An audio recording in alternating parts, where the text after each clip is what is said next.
नावं बाकीच्या पक्षांनी द्या. सभापती महोदया, द्या ना. आत्ताच माननीय विरोधी पक्ष नेत्यांनी जो प्रस्ताव मांडला त्याच्यावरती मी माझी काही मतं मांडू इच्छितो आणि आपण त्याबद्दल मला संधी दिली त्याच्याबद्दल आभारी आहे. प्रश्न फार महत्त्वाचा आहे आणि एका गोष्टीचं मला बरं वाटलं की सभागृहातील सर्वच सदस्यांचं या विषयाबद्दल एकमत आहे. त्याबद्दल मी पहिल्या प्रथम सर्व सदस्यांचं पक्षभेद बाजूला ठेवून अभिनंदन करतो की निदान मराठी माणसासाठी आणि महाराष्ट्राच्या न्याय हक्कासाठी आपण सर्वांनी एकत्र येण्याची इच्छा व्यक्त केली आहे. त्याच्याबद्दल मी खास धन्यवाद देतोय. जवळपास आत्ता उल्लेख केला 56, पण त्या आधीपासून बेळगाव आणि तो जो सगळा मी कर्नाटक व्याप्त महाराष्ट्र मुद्दामून म्हणेन, याचं कारण असं की आज आपण ठराव कोणी आणावा, चर्चा कोणी करावी, नावं कोणाची असावी, किती असावी याच्यावरती नाथाभाऊ आपण बोलतो आहोत. पण ज्या वेळेला भाषावर प्रांतरचना झाली त्याच्या कितीतरी आधीपासून हा जो काही संपूर्ण प्रदेश आहे त्याच्यामध्ये मराठी भाषा ही मातृभाषा म्हणून मुरलेली आहे, रुजलेली आहे आणि तिथल्या कित्येक पिढ्या या मराठी भाषेमध्ये बोलत आलेल्या आहेत, शिक्षण घेत आलेले आहेत आणि त्यांचे दैनंदिन व्यवहार करत आलेले आहेत. मुळामध्ये हा लढा जो आहे तो दोन भाषांचा नाही आहे, सरकारमधला आहे का त्याच्याबद्दल आपण बोलू शकतो, पण हा लढा जो आहे तो माणुसकीचा लढा आहे. कारण आपल्या देशाला स्वातंत्र्य मिळून 75 वर्ष झाली, जवळपास तेवढाच किंवा त्याहूनही अधिक काळ तिथली मराठी माणसं मराठीमध्ये बोलतायत आणि एवढं बोलून सुद्धा त्यांनी विविध मार्गाने आपली मतं व्यक्त केलेली आहेत की आम्हाला महाराष्ट्रामध्ये जायचं आहे. लोकशाही मार्गाने निवडणुका जिंकून त्यांनी दाखवलेल्या आहे, आंदोलनं केलेली आहेत, नंतर ठरावही मंजूर झालेले आहेत. मी आपल्याला एक पेन ड्राईव्ह देणार आहे, कारण काय होतं की विरोधी पक्षात आल्यानंतर पेन ड्राईव्ह यायला लागतात, अशी एक साधारणतः मला असं वाटतं पद्धत झालेली आहे की जो विरोधी पक्षात असतो त्याच्याकडे पेन ड्राईव्ह यायला लागतात. पण हा जो पेन ड्राईव्ह आहे या पेन ड्राईव्हमध्ये मी साधारणतः 70च्या दशकात महाराष्ट्र सरकारनेच एक फिल्म केलेली आहे, केस फॉर जस्टिस. ती फिल्म मी मुद्दामून आणलेली आहे. या फिल्मचा जो एक उद्देश होता तो उद्देश अत्यंत स्पष्ट आहे. साधारणतः 18व्या शतकापासून तिकडे मराठी भाषा कशी वापरत आहे, मग जुन्या पाट्या त्याच्यामध्ये आहेत, जुने काही प्रशासकीय कामकाजाचे कागद जे मराठीमध्ये आहेत, इतर आणखीन काही महिला मंडळ कशी मराठीमध्ये होती, शाळा कशा मराठीमधल्या होत्या, इतर जी काही संस्था आहेत त्या कशा मराठीमधल्या, ह्याचे सगळे पुरावे त्याच्यामध्ये आहेत. परंतु ती जी फिल्म आहे त्याच्यात अर्ध्या भागामध्ये ऑडिओच नाही आहे.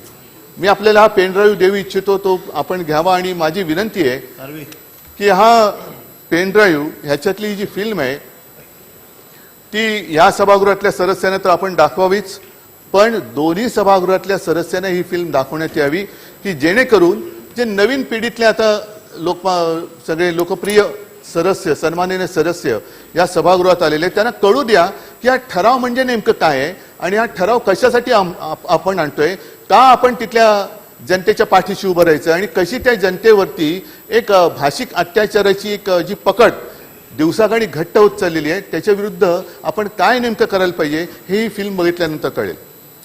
या विषयावरती पूर्वी महाजन रिपोर्ट म्हणून एक रिपोर्ट आला होता.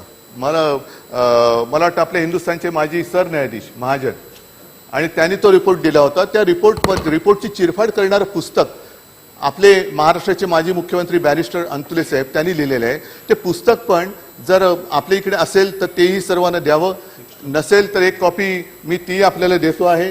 ही झेरॉक्स कॉपी मला सापडली, कारण आता ओरिजिनल पुस्तकं सुद्धा आता दुर्मिळ झालेली आहेत. म्हणजे हळूहळू करत हा जो सगळा काही एक मराठीचा ठसा आहे तो तिथला पुसण्याचा प्रयत्न होतोय. मी जे म्हणालो की हा जो प्रश्न आहे तो नुसता भाषावार प्रांतरचनेचा नाहीये, तर माणुसकीचा विचार आहे. माणुसकीने वागलं पाहिजे. आजपर्यंत जेव्हापासून हा वाद सुरू झाला मला एक तरी उदाहरण असं दाखवलं जायला पाहिजे की किती वेळेला मराठी माणसांनी महाराष्ट्रात राहणाऱ्या कन्नड भाषिकांवरती अत्याचार केलेत, किती वेळेला महाराष्ट्र सरकारने कन्नड भाषिकांवरती, जसं आज कर्नाटक सरकार तिथल्या मराठी भाषिकांवरती अत्याचार करते, खोटे गुन्हे दाखल करते, मारपीट करते. हा ठीक आहे. मी असं मध्ये ऐकलं की काही जणांनी ह्या किंवा खालच्या सभागृहात सांगितलं, असं मी ऐकलं, कारण मी तेव्हा उपस्थित नव्हतो, की आम्ही सुद्धा लाट्या खाल्ल्यात, तुम्ही काय सांगताय. पण तुम्ही लाट्या खाल्ल्यात तेव्हा तुम्ही आमच्या पक्षात होता, आता तुम्ही सीमा पार करून दुसरीकडे गेलात आणि तेव्हा लाट्या खाल्ल्या म्हणून आता गप्प बसणं हा असा त्याचा अर्थ होत नाहीये. मग प्रश्न मुद्दा हाच येतोय की किती काळ आणखी मराठी माणसाने लाट्या खायच्या, काठ्या खायच्या, अत्याचार सहन करायचे, रक्त सांडायचं, किती किती काळ करायचं. आपण आज नुसतं चर्चा करायची आहे, किती काळ आपण चर्चा करणार आहोत आणि काय चर्चा करणार आहोत. जसं कर्नाटक सरकारने एक भूमिका मांडली की 1 इंच सुद्धा जागा आम्ही महाराष्ट्राला देणार नाही, एवढी धमक आपल्यामध्ये आहे का, आपण मांडू शकतो का. खरं म्हटलं तर आज हा प्रश्न सुटायला जेवढी पूरक परिस्थिती आहे तेवढी यापूर्वी असेल, पण सोडवला गेला नाही. ती का आहे, कारण कर्नाटक, महाराष्ट्र आणि दिल्लीमध्ये एका पक्षाचं सरकार आहे, एका पक्षाचं सरकार आहे. दोन्ही मुख्यमंत्री केंद्रात बसलेल्या माननीय पंतप्रधानांना आपला नेता मानतात, गृहमंत्र्यांना आपला नेता मानतात. परंतु गेल्या 8-15 दिवसापूर्वी जसं आज आपले मुख्यमंत्री दिल्लीत गेलेत, खरं त्यांनी महाराष्ट्राचा विषय इकडे सोडून दिल्लीत जाण्याची गरज नव्हती, पण दिल्लीत गेलेत. दिल्लीत गेल्यानंतर ह्या विषयावरती ते बोलणार आहेत का. मग गृहमंत्र्यांबरोबर जी चर्चा झाली, दोन्ही मुख्यमंत्री एकत्र आले आणि सर्वोच्च न्यायालयात हा जोपर्यंत खटला दाखल आहे, प्रलंबित आहे, तोपर्यंत जैसे ते परिस्थिती ठेवायची. ही परिस्थिती कोणी बिघडवलेली आहे. कर्नाटक आणि महाराष्ट्राचा जो काही सीमावाद आहे, हा प्रश्न सर्वोच्च न्यायालयात गेल्यानंतर एक एक पावलं पुढे कोण टाकत गेलेलं आहे. महाराष्ट्र टाकत गेलंय का, कर्नाटक टाकत गेलेलं आहे. आणि जर मी चुकत नसेन तर सर्वोच्च न्यायालयात ही केस गेल्यानंतर कर्नाटकाने बेळगावला उपराजधानीचा दर्जा दिला. हे जर का मी चुकत नसेल तर ते नमूद केले गेलं पाहिजे. आणि बेळगावचं नामांतर केलं गेलेलं आहे, मराठी भाषेवरती अत्याचार केले गेलेले आहेत. आम्ही साधा इकडे कायदा केला की आपल्या इथल्या दुकानांच्या पाट्या मराठीत पाहिजेत, तर त्याच्या विरुद्ध लोक कोर्टात गेलेत. पण तिकडे मराठीमध्ये पाटी लावली किंवा मराठीमध्ये बोललं, महाराष्ट्रात जायचं बोललं तर राजद्रोहाचा गुन्हा दाखल केला जातो. कुठे आहेत आपण. एका देशातली 2 राज्य असल्यानंतर ह्या तंटा सोडवण्याची जबाबदारी आहे कोणाची. केंद्र सरकार पालक म्हणून पालकासारखं वागतंय का. सर्वोच्च न्यायालयात खटला दाखल केल्यानंतर आपल्या सरकारकडनं ज्या आग्रहीपणाने कर्नाटक सरकार भूमिका मांडते तशी भूमिका आपलं सरकार मांडताय का. आम्ही होतो ठीक आहे, आम्ही काय केलं, तुम्ही काय केलंय हे ठेवा बाजूला, आपण काय करणार आहोत हा आजचा महत्वाचा प्रश्न आहे. आणि माणुसकीचा प्रश्न जो बोललो तो हाच आहे की शिवसेनेने एक प्रयत्न केला होता. नाथाभाऊ आपण म्हणाले की हा ठराव शिवसेनेतर्फे आहे, कारण आहे आमचा सगळ्यांचा जिव्हाळ्याचा प्रश्न आहे. 69 साली ज्या वेळेला सीमावादावरनं एक आंदोलन पेटलं होतं, मी त्या आंदोलनात सहभागी नव्हतो. मी उगाच सांगणार नाही मी बाबरीच्या आंदोलनात होतो, या आंदोलनात होतो, मग गोळ्या कशा जाताना पाहिल्या. आणि पण त्या वेळेला ती जी घटना घडली तेव्हा मी तिकडे माझ्या आईसह उपस्थित होतो. प्रसंग काय होता की तेव्हाचे उपपंतप्रधान मोरारजीभाई देसाई हे मुंबईत येणार होते. माहीमचा तो नाका आहे चर्चचा, तिकडे त्यांची गाडी थांबवली जाणार, ती थांबणार होती. एक सीमावासियांकडनं एक निवेदन त्यांना दिलं जाणार होतं आणि ते घेऊन मग ते निवेदन घडी करून खिशात टाकून ते जाणार होते. प्रत्यक्षात काय घडलं, मोरारजी देसाई आले पण बेगुमानपणाने ते त्यांची तर गाडी गेलीच, पण पायलट कार वगैरे दणा सगळं बाजूला करत उडवून, मग त्याच्यात एक आपलं फोटोग्राफर जखमी झाला. एका शिवसैनिकाच्या पोटावरनं गाडीचं चाक गेलं आणि अचानक तुफान लाठी हल्ला सुरू झाला, दगडफेक सुरू झाली, अश्रुधूर सुरू झाले. आणि त्याच्यानंतर त्याच पहाटे माननीय शिवसेना प्रमुखांना अटक झाली. 3 महिने शिवसेना प्रमुख त्यांच्यासोबत मनोहर जोशी, दत्तजी साळवी हे येरवड्याच्या तुरुंगात होते. अनेक शिवसैनिकांची धरपकड झाली. खटला चालू राहिला. मुंबई जळत होती, 10 दिवस मुंबई जळत होती. पोलीस आणले, मिलिटरी आणण्याचा प्रयत्न झाला, पण मुंबई काही शांत होत नव्हती. माननीय शिवसेना प्रमुखांनी त्यावेळेला तुरुंगातून आवाहन केलं आणि एका क्षणात मुंबई शांत झाली. हे मी का सांगतोय की शिवसेना आणि हा सीमा प्रश्न त्यावेळेला तिथले जे सगळे नेते होते, बाबूराव ठाकूर होते, सायनाक होते, आणखीन काही मंडळी होती, ती यायची आमच्या घरी बैठका व्हायच्या, मग विविध प्रकारे त्याच्यावरती चर्चा व्हायची. हे लहानपणापासून मी ऐकत मी इथपर्यंत आलेलो आहे. म्हणजे जवळपास त्याच विषयाला आता 50 वर्ष होऊन गेली. 50 वर्ष हे विविध मार्गाने सगळं सांगतायत. आणि त्या पलीकडे जाऊन मी सांगतो की हे जरी सत्य असलं तरी त्याच सुमारास मुद्दामून शिवसेना प्रमुखाने एक प्रयत्न असा केला होता की जनरल करिअप्पा किती जणांना त्यांचं नाव माहिती असेल कल्पना नाही, पण जनरल करियप्पा आपल्या देशाचे एक सैनिक, त्यांना शिवसेनेने कर्नाटकातले ते असून सुद्धा हा प्रश्न सोडवण्यासाठी की आमचं तुमचं एक भाषेचं भांडण नाहीये, त्यांना शिवसेनेतर्फे उमेदवारी दिली होती. म्हणजे हा एक प्रकार आम्ही प्रयत्न करून पाहिला होता.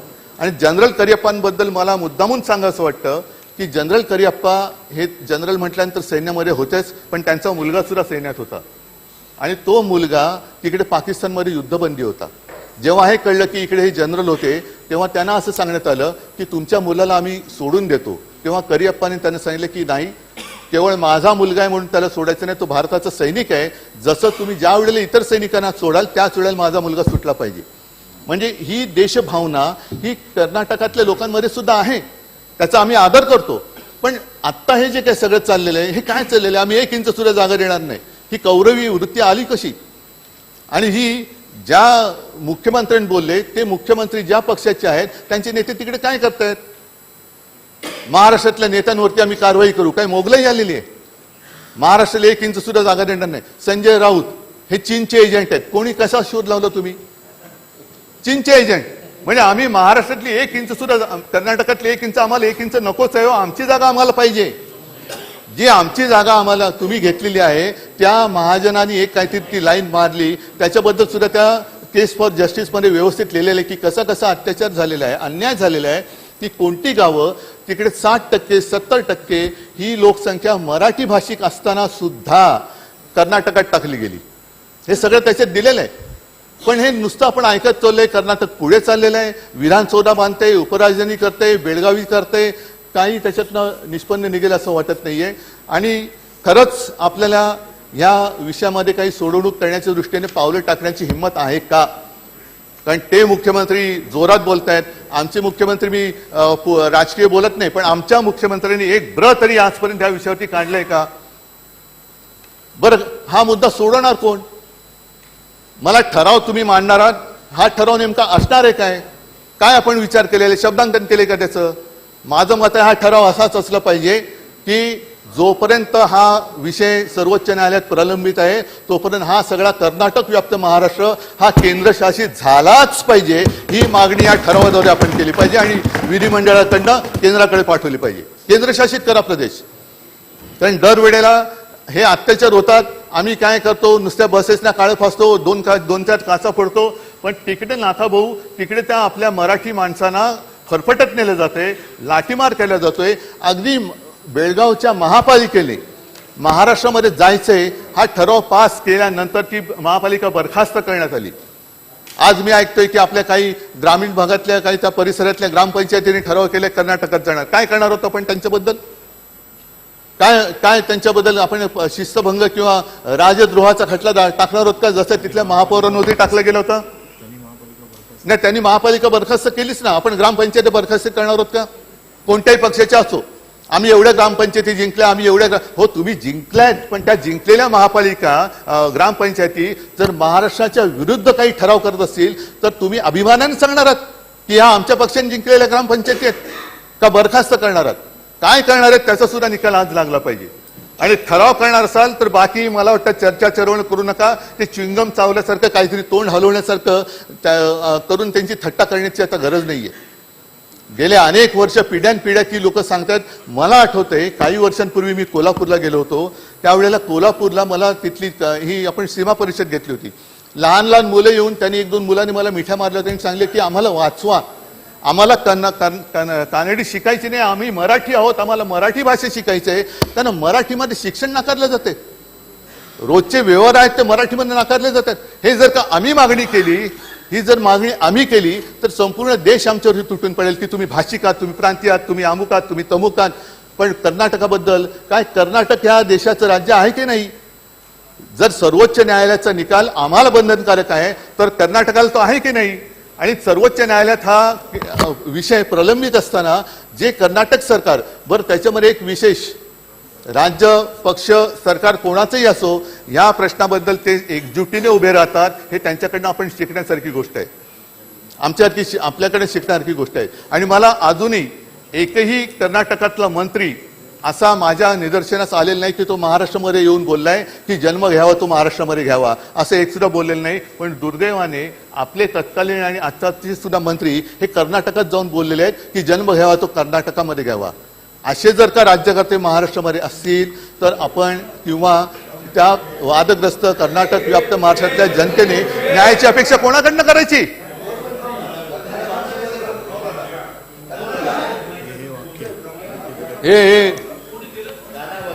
हे चंद्रकांत दादा म्हणतात जन्म घ्यावा तर कर्नाटकामध्येच. हुट्टीदरे कन्नड थांबा, जीभ अडकली तर माफ करा. हुट्टीदरे कन्नड नल्ली हुट्टू बेकू या गाण्याचे बोल म्हटले. हे काय कोणाकडनं हे करणार, काय ठराव तरी तुम्ही काय करणार आहात? पण आजच हे कर्नाटक सरकार का पेटलेलं आहे? याचं कारण असं की जी एक चर्चा आणखीन या सभागृहात व्हायला पाहिजे होती ती म्हणजे जर आपण आपले आदर्श त्यांचा अपमान आपल्या राज्यातच व्हायला लागला आणि आपण ते मुकाटपणाने गप्प राहून जर का बघत बसलो तर इतर राज्य ही आपलं राज्य तोडणार नाही तर काय करणार?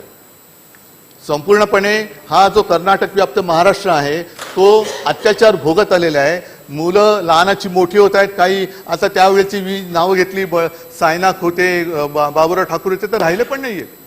अनेक लोक मोठी होऊन निघून गेली आणि हळूहळू हळूहळू करत ही महाराष्ट्र एकीकरण समिती सुद्धा फुटली. त्यांचा आता संयम तुटत चाललेला आहे, धीर खचत चाललेला आहे. पण आज नाही तर कधीच नाही ह्या एका जिद्दीने आपण जर का उभे राहिलो नाही तर मला वाटतं नुसती ही बडबड, माफ करा करायची हा शब्द असंसदीय होईल, पण बडबड करण्यामध्ये अर्थ नाहीये. जर ठराव करणार असेल तर हाच ठराव झाला पाहिजे की जोपर्यंत सर्वोच्च न्यायालयामध्ये या विषयाचा निकाल लागत नाही तोपर्यंत हा संपूर्ण भाग केंद्रशासित झाला पाहिजे. कानडीचा अत्याचार हा तिकडे थांबलाच पाहिजे आणि संपूर्ण प्रशासन जे आहे ते केंद्र सरकारने ताब्यात घेऊन आता केंद्र सरकार पालक म्हणून वागेल अशी एक अपेक्षा करतो. आणि मला असं वाटतं सर्वांचं जर एकमत असेल तर ही फिल्म त्यांना दाखवा.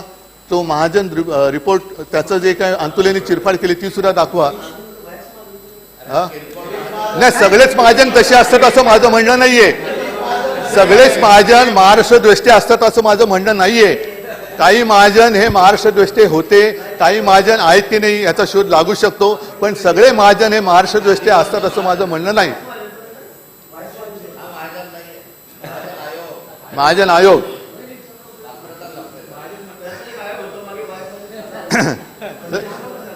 सगळेच महाजन तसे असतात असं नाही, पण म्हणून मी सांगतो की याची एक माहिती, कारण जर चर्चा होणार असेल, चर्चा करणार असू तर एका धाडसाने ती करण्याची गरज आहे आणि पूर्ण माहिती घेऊन ती करायला पाहिजे.